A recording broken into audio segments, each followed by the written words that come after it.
अगला टॉपिक है विटामिन्स। बहुत शानदार है और बड़ा सादा बाहर टाइप का टॉपिक है। एक बार एक सेमिनार में हमसे एक सवाल पूछा किसी ने कि हम कितना विटामिन खा लेते होंगे, और उसमें लिखा था जीवन भर का बताओ। तो अब ये सवाल बड़ा हमारे लिए कौतूहल रहा कि अब कैसे बता देंगे पूरे जीवन भर का विटामिन कितना होता है। तो जब मैं इस पर रिसर्च करना शुरू किया तो पता चला कि हम मात्र माइक्रोग्राम लेवल में पर डे खाते हैं। कितना? माइक्रोग्राम पर डे के हिसाब से विटामिन लेते हैं, यानी कि बहुत ही सूक्ष्म मात्रा होती है विटामिन की। लेकिन अगर पूरे जीवन भर का गुणा करें 70 साल के हिसाब से तो पूरे लाइफ का टोटल आता है 250 ग्राम। कितना? 250 ग्राम। जो कार्बोहाइड्रेट हम दिन भर में 600 ग्राम खा रहे हैं और जो वसा दिन भर में 50 ग्राम खाई जा रही है, वही विटामिन कितना खा रहे हैं पूरे लाइफ में 70 साल जिंदा रहने के दौरान मात्र 1 पाव, और माइक्रोग्राम पर डे के हिसाब से। इतनी कम मात्रा होने के बावजूद भी विटामिन अगर कम हो रहा है तो कई बार हम गंभीर बीमारियों से पीड़ित हो जाते हैं। आज भी भारत में विटामिन की कमी देखी जाती है और वाकई में हमारे आसपास ही दिखती है। मतलब ऐसा नहीं है कि बहुत गरीब और अशिक्षित वर्ग में दिखे, शिक्षित वर्ग भी इसका शिकार है। रीजन है कि हम वास्तव में फल, सब्जी, दूध आदि का सेवन सही मायने में नहीं कर पाते हैं, या करते हैं तो उसको उतना ध्यान नहीं देते, इग्नोरेंस आ जाता है। विटामिन प्राप्त करने का सबसे आसान तरीका है वह सब्जी और फल खाए जाएं जो मार्केट में सस्ते होते हैं, यानी जो सीजन के फल होते हैं। अब सीजन का फल आप पता नहीं खाते हैं कि नहीं खाते। अभी किसका सीजन है? सेब का। आपके यहाँ कौन सा सेब आता है? संतरे का सीजन है ना। हमारे बिहार में सेब होता ही नहीं है। सेब तो ठंडे प्रदेशों का मामला है। तो हमारे लिए क्या है? आपके यहाँ एक आता है छोटा सा केला, हाजीपुर वाला, देखा है? हाँ, उसका सीजन है। दूसरा संतरे का। तो जो सीजनल फल है जिसमें खर्च करने में आपको 10-20 रुपए ही लगे, ज्यादा ना लगे। बाकी जो सीजनल सब्जियां हैं, जैसे अभी अगर सीजनल देखेंगे तो बारिश, अभी गोभी का सीजन नहीं है, नहीं, अभी बारिश जल्दी खत्म हुई है और ठंडी की तरफ हम प्रवेश कर रहे हैं। बारिश जब खत्म होती है तो हमें जड़ों का सेवन करना चाहिए। आमतौर पर जैसे जड़ या तने, आलू या नहीं मूली या अरवी, बंडा या जिमीकंद, या बोलते हैं उसको एलिफेंट याम, जिसको आप बोलते हो ओल। तो ये तमाम सब्जियां हैं जो बारिश समाप्त और ठंडी शुरुआत में खाई जाती हैं। आज के 15 दिन बाद गोभी और मटर आनी शुरू हो जाएगी, टमाटर आना शुरू हो जाएगा। तो लगभग जो सीजन की फली और सब्जियां हैं उनका यदि हम सेवन परस्पर कर रहे हैं तो इसकी कमी नहीं आने वाली। 16वीं शताब्दी में जब वास्को डी गामा या अन्य प्रकार के जो यात्री थे उन्होंने जब यात्रा करनी शुरू की तो इनकी यात्राएं लगभग महीनों की थी। 2, 4, 6 महीने ये समुद्र में बिता दिए। इनमें से समस्या क्या आई कि इनमें बॉडी में विटामिन सी की कमी हो गई। कारण कि ये लोग कोई खट्टा फल लेकर के चले नहीं थे, और जब खट्टा फल नहीं मिला तो अचानक उस पूरी यात्रा में देखा गया कि मसूड़ों से खून आना शुरू हुआ और गले के पास से ब्लीडिंग होनी शुरू हुई। भारतीयों की तुलना में यूरोपीय भगवान को ज्यादा मानते हैं। अंधविश्वास के मामले में यूरोप भारत का बाप है, आज भी है, ये सच्चाई है। वो बात अलग है कि हम अपने को मान बैठते हैं कि भगवान हमारे यहाँ है, उनके यहाँ भी भगवान है, उनके यहाँ भी अंधविश्वास है। तो जब वास्को डी गामा को बताया गया कि यार ये मामला है और इस तरह से ब्लीडिंग हो रही है, तो उसमें एक जो पुरोहित आदमी था उसने कहा कि देखो, समुद्र के देवता गुस्सा हो गए हैं, इसलिए आप जिन जिन को ब्लीडिंग हो रही है इनको समुद्र को अर्पित कर दीजिए। अब पता चला कि जिसका दिख रहा था उसको 4 लोग टांगे और डुबुक। अब लोग छिपाना शुरू किए, कहीं अगर खून हो रहा तो ऐसे बंद करके बैठे हैं प्रॉपर, गड़बड़ ना होने पाए। एक दिन संयोग से उसमें एक बड़ा अच्छा व्यक्ति था, नाम है जेम्स लिंड। तो जेम्स लिंड का नाम आता है विटामिन सी की खोज के दौरान। एक टापू था, वहां पर जंगली संतरे थे। लोग उतरे और कौतूहल से खाना शुरू किए। जब जंगली संतरे खाए तो ये जो विटामिन डिफिशियंस होता है ये बहुत जल्दी कवर भी करता है। मतलब 24 घंटे में, विटामिन कम है आप उस चीज को खाइए 24 घंटे में कवर कर लेगा। तो जब लोगों ने खाया संतरा तो जो खून गिर रहा था, जहां पे घाव थे, वो भरने शुरू हो गए।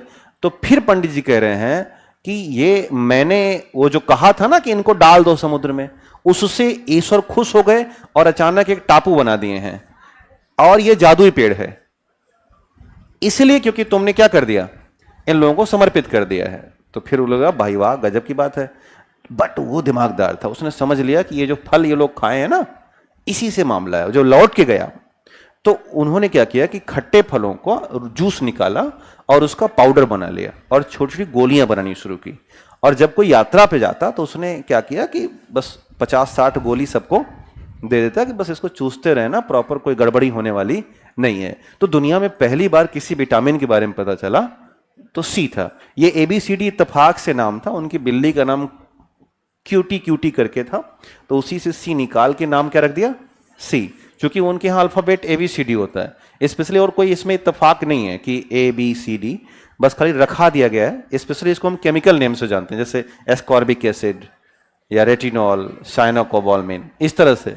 बड़ी कक्षाओं में ABCD नहीं पढ़ा जाता, बड़ी कक्षाओं में इनके केमिकल नेम और इनके कैरेक्टरिस्टिक्स पढ़े जाते हैं। आपके हमारे यहाँ चूंकि आयोग है और वो इसी नाम से पूछता आया है ABCD से, तो वही नाम हम भी अपना निकाल लेते हैं। तो कोई ऐसा वैज्ञानिकता छिपी नहीं है इनके नाम में। हमारे पास जो विटामिन है, ये बाद में जब पता चला कि विटामिन की खोज किसने की, तो एक व्यक्ति आया, उनका नाम था सी फंक। बड़ा लंबा इतिहास है लोगों का, लेकिन ज्यादातर इनको इसलिए मानते हैं कि इन्होंने एक सिद्धांत दिया जिसको कहा गया विटामिन सिद्धांत।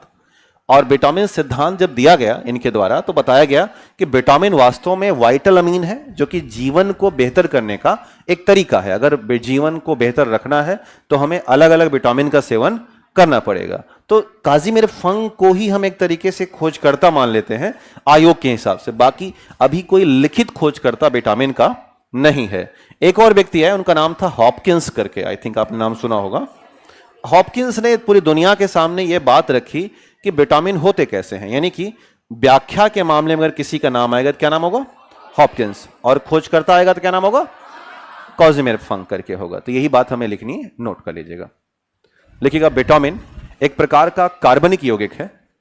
विटामिन एक प्रकार का कार्बनिक यौगिक है। विटामिन एक प्रकार का कार्बनिक यौगिक है। विटामिन एक प्रकार का कार्बनिक यौगिक है जो कि हमारे लिए बहुत सूक्ष्म मात्रा में आवश्यक है, जो कि हमारे लिए बहुत सूक्ष्म मात्रा में आवश्यक है, हमारे लिए बहुत सूक्ष्म मात्रा में आवश्यक है। आगे बढ़ाना उसी में, लिखिएगा माइक्रोग्राम प्रतिदिन। माइक्रोग्राम प्रतिदिन के हिसाब से, माइक्रोग्राम प्रतिदिन के हिसाब से हम विटामिन का सेवन करते हैं। माइक्रोग्राम प्रतिदिन के हिसाब से हम विटामिन का सेवन करते हैं।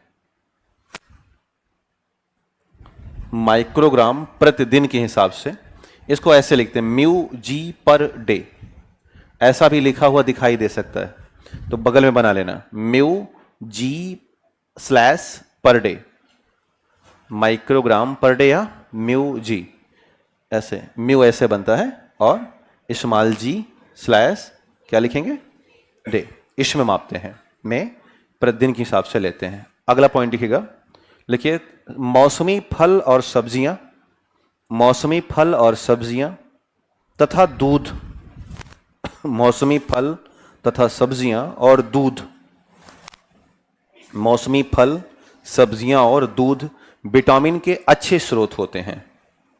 मौसमी फल सब्जियां और दूध विटामिन के अच्छे स्रोत होते हैं। मौसमी फल सब्जियां तथा दूध विटामिन के अच्छे स्रोत माने जाते हैं। विटामिन के अच्छे स्रोत माने जाते हैं। एक और बिंदु लिखेगा, देखिए विटामिन का मुख्य कार्य, विटामिन का मुख्य कार्य, विटामिन का मुख्य कार्य शरीर को रोगों से लड़ना। विटामिन का मुख्य कार्य शरीर को रोग प्रतिरोधी बनाना, शरीर को रोग प्रतिरोधी बनाना, शरीर को रोग प्रतिरोधी बनाना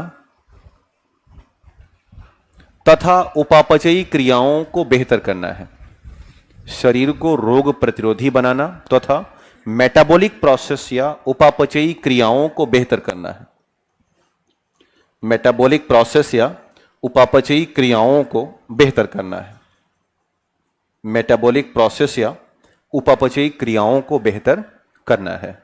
तो काम हो गया। आपसे अगर कोई पूछे तो स्पेशली दो ही काम है, इम्यून पावर, मेटाबॉलिक पावर, दोनों को क्या कर देना, मेंटेन कर देना। अगला पॉइंट लिखिएगा, लिखिए काजिमिर फंक,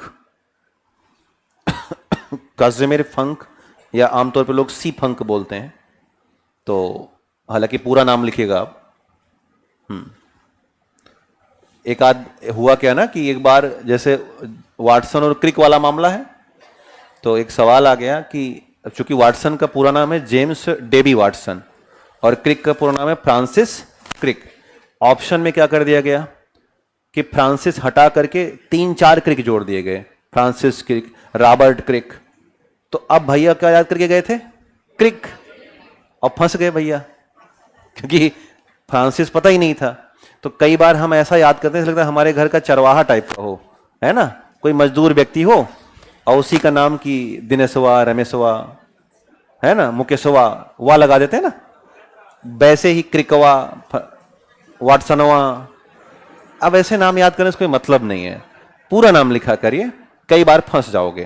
तो लिखिएगा काजिमिर फंक ने विटामिन थ्योरी दी थी, काजिमिर फंक ने विटामिन थ्योरी दी थी, 1912 में दिया था इन्होंने, सन लिख लेना 1912। काजिमिर फंक ने विटामिन थ्योरी दी थी 1912 में, इसीलिए इन्हें विटामिन का खोजकर्ता मानते हैं, इसीलिए इन्हें विटामिन का खोजकर्ता मानते हैं,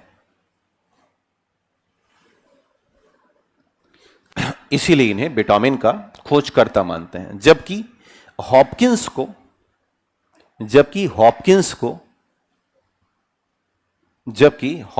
को व्याख्याकर्ता माना जाता है, डिस्क्राइब किया था इन्होंने, जबकि हॉपकिंस को व्याख्याकर्ता माना जाता है, हॉपकिंस को व्याख्याकर्ता माना जाता है।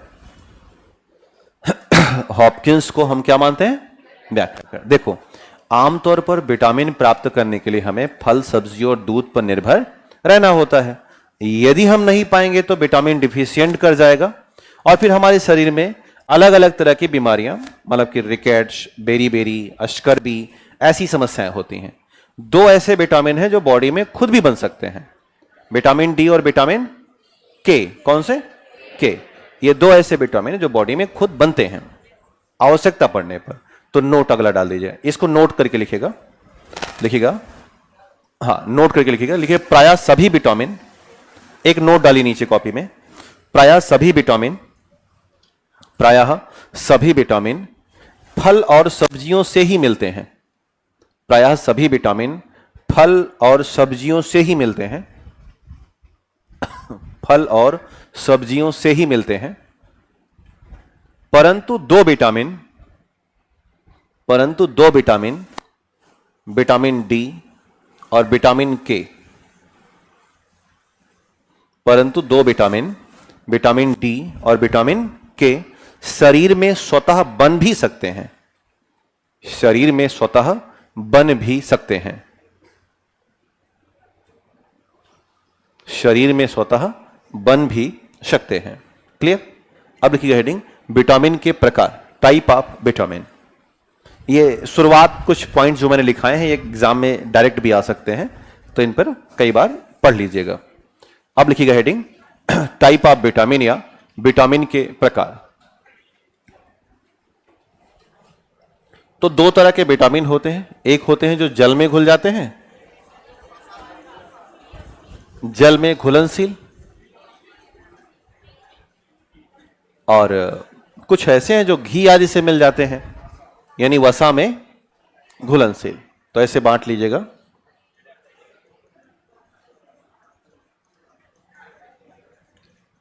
फैट सॉल्युबल है और वाटर सॉल्युबल है। जो जल में घुलते हैं, इसमें पहला है विटामिन बी कॉम्प्लेक्स। कौन से हैं? विटामिन बी कॉम्प्लेक्स हैं, जिनमें कई विटामिन होते हैं, B1 से लेकर के B17 तक के विटामिन मौजूद हैं जो कॉम्प्लेक्स के होते हैं। और दूसरा एक बड़ा फेमस विटामिन है, वो है विटामिन सी। कौन सा? Vitamin C. तो ये दो ऐसे हैं जो बेसिकली जल में घुल जाते हैं। और वसा में घुलने वाले हैं विटामिन ए, विटामिन ए। दूसरा है विटामिन डी, जिसमें शामिल है विटामिन D2 एंड D3। एक और है जिसको हम विटामिन ई कहते हैं, और एक और है विटामिन K1 एंड K2।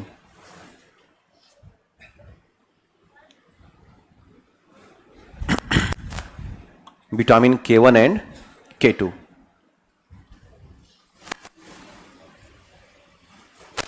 तो हमारे साथ ये बंटवारा होता है, इन्हीं से सवाल उठा के पूछे जाते हैं। देखने में वसा वाला थोड़ा ज्यादा है, लेकिन ज्यादा कौन है? जल वाला है, क्योंकि उधर संख्या बी कॉम्प्लेक्स इतना ले लेता है कि समय उठाता है वही। तो पहले हम लोग कौन सा पढ़ लें? जल वाला। उसके बाद फिर आते हैं वसा वाले में। बन गया सबका? तो बताना। लिखिएगा विटामिन B1। हाँ, एक तो लिख लो, ये वाला लिख लो। ध्यान, हम तरीका बता रहे हैं। देखो कैसे पढ़ा जाएगा विटामिन। विटामिन आपने बहुत तरीके से पढ़ा होगा, लेकिन एक तरीका यह है कि हमें पहले लिखना होगा रासायनिक नाम। क्या लिखना होगा? तो लिखिएगा हेडिंग रासायनिक नाम। एक लिख लो, बस छोड़ रहे हैं। लिखिए रासायनिक नाम। क्या नाम है इसका? थायमीन। उसके आगे लिखिएगा थायमीन। लिखिए रासायनिक नाम, उसके लिखिएगा थायमीन। दूसरा लिखिएगा नीचे अन्य नाम। अन्य नाम। और अन्य नाम में दो नाम है, बेरी बेरी विटामिन और एन्यूरिन विटामिन। दो नाम लिखिएगा अन्य नाम में, बेरी बेरी विटामिन और एन्यूरिन विटामिन। अभी रीजन बताएंगे क्यों नाम है इसका, बेरी बेरी विटामिन और एन्यूरिन विटामिन। तीसरा लिखिएगा प्राप्ति स्रोत। तीसरा डालिएगा नीचे प्राप्ति स्रोत। लिखिएगा प्राप्ति स्रोत। तो लिखिएगा खमीर, साबुत अनाज, धान का कुटा हुआ। धान कैसा होना चाहिए? घर का कुटा हुआ धान या धान की भूसी, और हरा चना और हरी मटर, यकृत और मूंगफली और लोबिया, एक बीन्स जैसा होता है। बीन्स जानते होंगे? हाँ, तो ये सारे स्रोत हैं इसके, लिख डालिएगा। तो क्या लिखा आपने? पहला रासायनिक नाम, दूसरा क्या हुआ? अन्य नाम, तीसरा क्या हुआ? प्राप्ति स्रोत।